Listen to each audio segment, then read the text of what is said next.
A snapshot of how the world is educating its children has been published today, and once again East Asia leads the way with some outstanding results.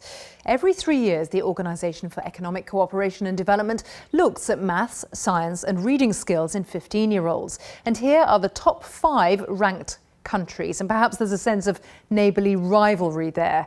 In the West, the tiny Baltic nation of Estonia is one of the highest ranked states, outclassing the UK and the US, as well as its giant neighbour Russia. And meanwhile, Brazil, the economic powerhouse of Latin America, is ranked 57th out of a total of 65 countries in the survey.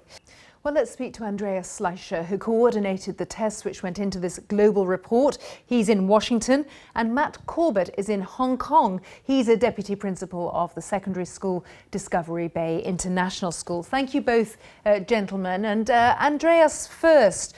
We've seen the great success story there in South Korea. We've heard about Shanghai. What are the lessons to be learned, especially from countries without a huge amount of money, but which are improving rapidly? You spoke, for example, about Vietnam. Yeah, in fact, money is not a very good explanatory variable on this. Actually, many of the high-performing systems have achieved a lot and have achieved a lot of progress with reasonable spending, because they do make very effective spending choices. They generally prioritize the quality of teaching and teachers over things like the size of classes. They place a high value on education. They attract the most talented teachers into the most challenging classrooms.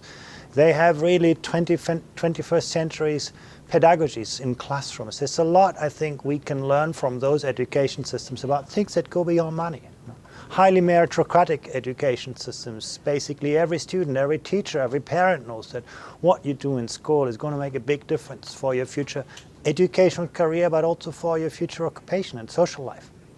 Matt Corbett, you're in Hong Kong, but you're from New Zealand, and is one of the reasons you're there the status of teachers and your profession? Yeah, I'd say for sure. I mean, teachers are thought of very highly over here. They're paid very well, they're very well qualified, and of course that leads to a good education. As the saying goes, good teachers equals good learning, as is often the case. But Matt, do you have the feeling that Asia prizes teachers and shows them that it prizes them in a way that, say, Europe doesn't? Yeah, I think so. Education is a hot topic in Hong Kong, where I'm from. It's certainly in the media a lot, in the papers. Good results are celebrated, and teachers are thought of very highly by parents, students and society. Andreas Schleicher, it's about so much more than the curriculum, isn't it? Or even the fact that students have to work hard. I notice in your report you say, for example, in Shanghai it's prestigious even to teach in a tough school to show that you can do it. Yeah, absolutely. I think Shanghai and many of the Asian systems have done very well in developing true career paths for teachers. There are things to evolve. You learn every day. You work with your colleagues in the school. There are a lot of professional learning communities within a school. There's a lot of competition among teachers, among schools, but in a very positive sense, in the sense that, teachers learn from and with each other, and they all develop a profession. They own their professional. They are having a high degree of professional autonomy, but in a collaborative culture. And I think those are very, very important elements that we see in many of the East Asian systems. And Andreas, just to follow up on that, do teachers get more respect from parents as well, from the wider community? Can they exercise more authority? Yeah, actually, parents in East Asia are a lot tougher on schools than parents in many Western countries. They expect a lot. They are strongly involved. There are very close connections between parents and teachers. In general, one of the things that strike you really is that teachers feel responsible not just for the academic success of their students, but for their social life as well. So there's a very close relationship between the home and the school, and that, of course, translates on the positive sides in a very high respect. The work of the teaching profession is highly transparent. A lot depends on the success of children. So teachers have a very high and prestigious role in society and in the school. And Matt Corbett, just to follow up, since you're at the coalface, as it were, do you see that difference as well with parental involvement? It's not all about the teachers. I know it's a private school that you teach at, but that must be critical too. Yeah, absolutely. I mean, parent communities are huge over here, and as as Andreas just said, the relationship between home and school is certainly enhanced, and yeah, I'd say more so than when I was at home.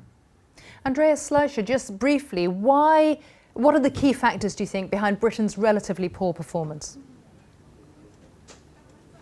Well, you know, it's actually quite visible in the data. If you look towards content, Britain does, the kind of math instruction that dominates in Britain is sort of simple mathematics embedded in text, but it doesn't go to the kind of deep conceptual understanding that students in East Asia focus on. Sort of a lot of the simple things get out of the way very quickly, and then instruction in East Asia really focus on the substance of mathematics, on conceptual understanding, on mathematical reasoning, on those kinds of advanced thinking skills.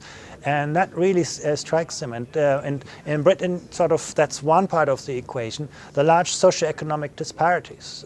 So success in school still depends a fair amount on the background, the social context from which you come. That is not so much true in East Asia. There are a lot of factors, I think, together, which Britain has not got worse, but it hasn't seen the kind of progress that we have seen in other parts of the world. Andreas, we have to leave it there. Thank you. And Matt, thank you very much for getting up in the middle of the night to speak to us here on World News Today. Thanks.